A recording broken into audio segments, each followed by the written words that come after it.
Warhammer 40k Fluff for the uninitiated. Episode 18 Damnatus.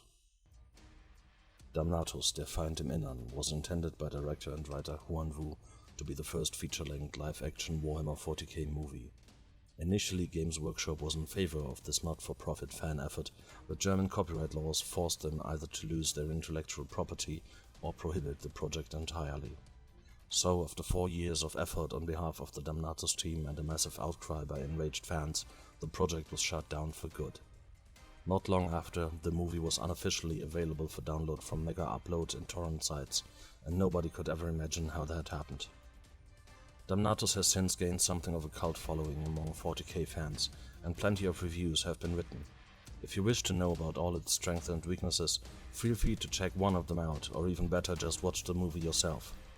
Be advised though that it only comes in German with English subtitles. This episode will focus specifically on one question. Which aspects of the fluff does Damnatus portray, and how accurately does it do it? The movie starts off with a view of an Imperial hive world, and it's a marvelously grim sight.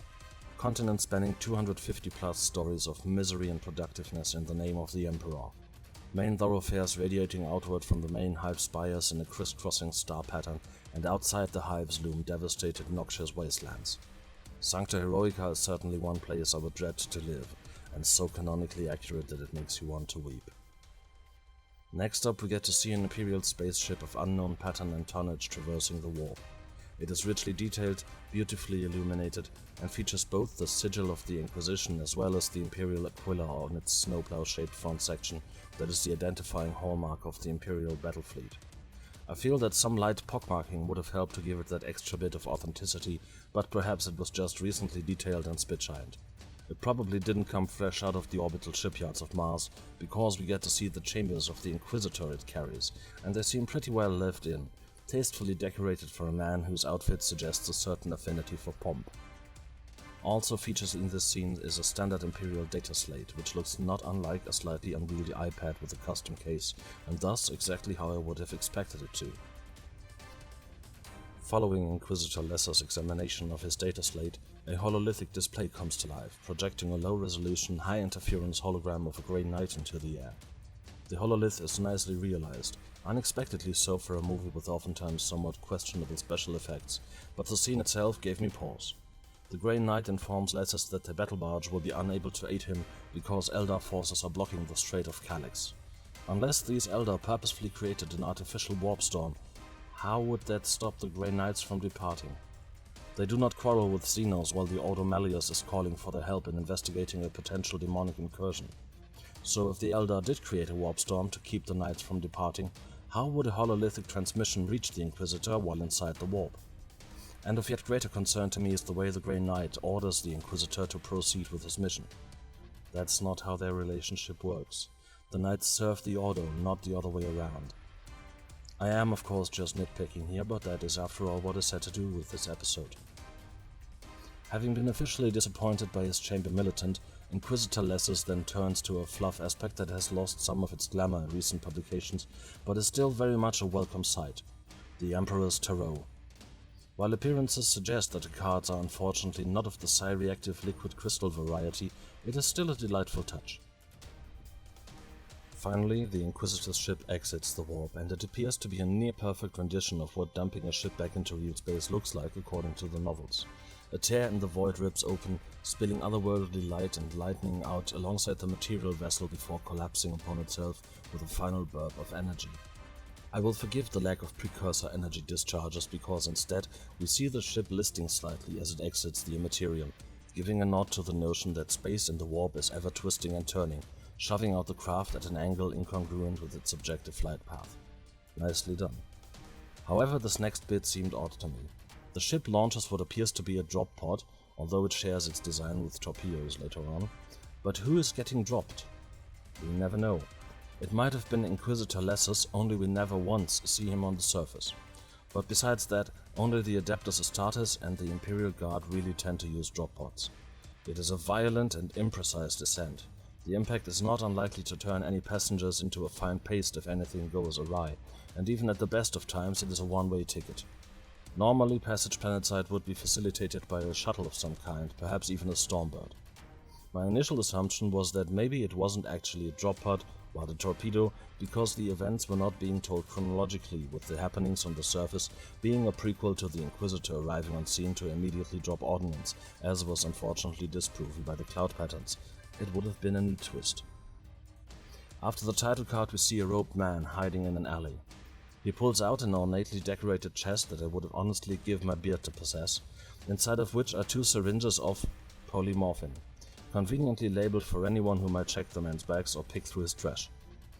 Now, for anyone who doesn't yet know, polymorphine is a fictional compound in Wh40k that makes the flesh of its user moldable through sheer willpower.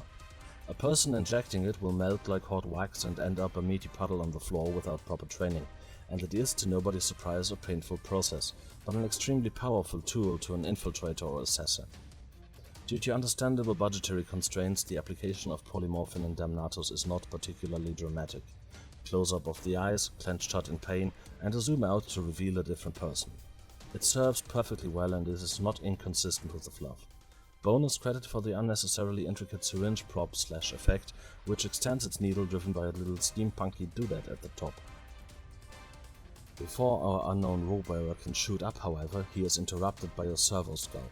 Expect to see a lot of them throughout the movie, and appreciate that fact because instead of a cheap one-off, we need to shove that bit of fluff in there somewhere, they made an effort to show that servo skulls are just how the Imperium do. Unfortunately, there are almost no actual servitors to be had, save for one loading servitor only seen as a shadowy silhouette that might as well be entirely mechanical, but it is still a good way to glimpse a bit of life as an Imperial citizen, where you may find your identity checked by a floating human skull crammed full of high-tech gear every once in a while. The skull is also very nicely animated and modeled. While the texturing could have been improved given a bigger budget, it is once again a little extra touch that makes me happy. The cranium is stamped with the date of manufacture. That said, they unfortunately got it wrong. The initial check digit 0 indicates that the servo skull was manufactured either on Holy Terra itself or at least within the Sol system. Our little friend has come a long way. But there should only be 3 more digits prior to the M41 marker to indicate the year of the 41st millennium in which the event took place. Instead we get 4. If the initial check digit had been something higher, say maybe a 5 or 6, it could be argued that the variation of the dating system was used, one that split the year further into 10 chunks for a more accurate reading that is still shorter than the 7-digit full-time keeping system. But it's unlikely that the administratum would have shown such leniency to a servo skull manufactorum within the Sol system. Uniformity is strength, aberration is the way to chaos. During the mission briefing, we are introduced to the team that will accompany us through the movie. PDF soldier Adeptus is finally the one to proclaim, "For the Emperor!" But, and this is a big letdown, he just bumps his fist to his chest while doing it. While as far as I'm aware no official depiction of the sign of the Aquila exists, it has been described in writing many times, and it seems consistent that it involves folding your hands over your chest by the crook of the thumbs so your fingers form the wings and the thumbs the 2 heads of the Imperial Eagle. Fist bumping your chest has been described in literature as the ancient salute of the Thunder Warriors, the gen-enhanced soldiers that predated the Astartes and helped the Emperor conquer Terra in pre-Imperial times. And I am quite sure Adeptus is not one of them. The costume of Mechanicum Adept Octavian is by far the crowning achievement of Damnatus. I read that the actor wearing it could not stand the weight and stifling heat for long and avoided wearing the thing as often as possible, and I can absolutely believe it, as it appears absolutely massive. The Cogitator backpack, the Sensorium faceplate, and the Data Gauntlet are all absolutely perfectly realized. The only other thing I would have loved to see from Octavian would have been bursts of machine code from his vox emitters when communicating with his drone. We can assume they were using a Neolithic connection, but I would still have liked to hear him speak like a modem just once. Unfortunately, we see little of the portable auspex Adeptus uses at one point to track an approaching band of cultists, but it looks suitably rugged for fieldwork and gives off a satisfying little ping distinct from the motion trackers of Aliens fame. Inquisitor Lehias is seen displaying his inquisitorial rosette in the form of a bright pink Electu in the palm of his hand, which fits well enough with the expected identification method of an undercover operative. It's a nice touch that they went with this obscure kind of low-level augmetic instead of giving him a rather conspicuous chain with a pendant, showing once again that the makers of Damnatus have both put great thought into the movie as well as a great knowledge of fluff and the options it offers. One particularly great quote from the movie is uttered about halfway into it, one so very accurate that I have to single it out for mentioning. In this universe you are sacrificed, or you sacrifice yourself. What a bleak if not grimdark philosophy. And accurate. Inquisitor Maccabeus is portrayed as a member of the radical faction of the Inquisition, most likely an adherent of Xantism, judging by his deeds and words. He even openly states that Puritans are likely to pursue him for what he is trying to accomplish, while also making clear that he still hates chaos as much as befits a man of his office. I thought that was very well implemented. After several glimpses of the unnatural, distorted unlight of the warp, we eventually get to see a prolonged glimpse of an actual demon world, where the ground itself has turned to twisted demonic flesh sprouting mouths and eyes and pus-filled blisters underneath an unreal shifting sky.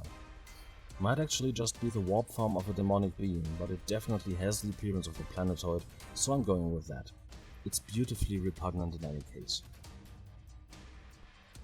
When stabbed, the demon host displays both extreme resistance to earthly injuries as well as the bleeding of light from its wounds, being once again entirely in tune with the fluff. The only downside in the host's design is that neither hexagrammatic runes, nor psychic chains, nor indeed the violent mutations of immaterial corruption show on it. But since it's a freshly released host, I'll just gloss over it this once. In the end, the demon is defeated by the Eldar spirit inhabiting a spirit stone unknowingly worn in an amulet. The Eldar spirit thus exhibits a degree of influence on the living world for which I do not believe there to be canon precedent, but since all things Eldar are shrouded in mystery for us Mankai, we can probably just roll with it. Finally, the planet is subjected to an exterminatus bombardment, which looks a little underwhelming to be perfectly honest, but leaves the planet a cratered, lifeless, withering husks, with clouds of ejected matter trailing from it. Since the exact visuals of an exterminatus bombardment with anything but life-eater bombs has not really been expanded on in great detail, and seeing how there are several different kinds of exterminatus ordnance, I think they did a good enough job with the limited budget. Nothing about it really feels particularly off, canonically speaking. As for weapons, we get to see las pistols, las guns, an autocannon, stubbers, and all manner of other death spitters, as well as some psycho-witchery, and they are all perfectly fine from a lore point of view. No ordinary humans hefting Astartes pattern bolters, not a single las cannon casually hauled about, or anything of the sort. Wodan does use a bolter, but it's a smaller pattern that looks right in human hands. Only the sound design is not really in tune with the fluff. Las weapons are said to pop, where here they pew. A pity, given how much effort was put into making everything else fit, but honestly, despite watching the movie with the express intention of looking out for fluff-related content, I didn't even notice the inaccurate lasgun sounds for the longest time. Overall, Damnatus does a really damn fine job of adhering to the fluff, while also providing an entertaining, if cheesy and low-budget, hour and 43 minutes. If you're a stickler for lore, this movie will not make you mad with inaccuracies galore. It will in fact delight you with the incredible amount of passion, love, and knowledge that went into it. Whatever you think of it as a movie, Damnatus easily deserves 9 out of 10 fluff bunnies.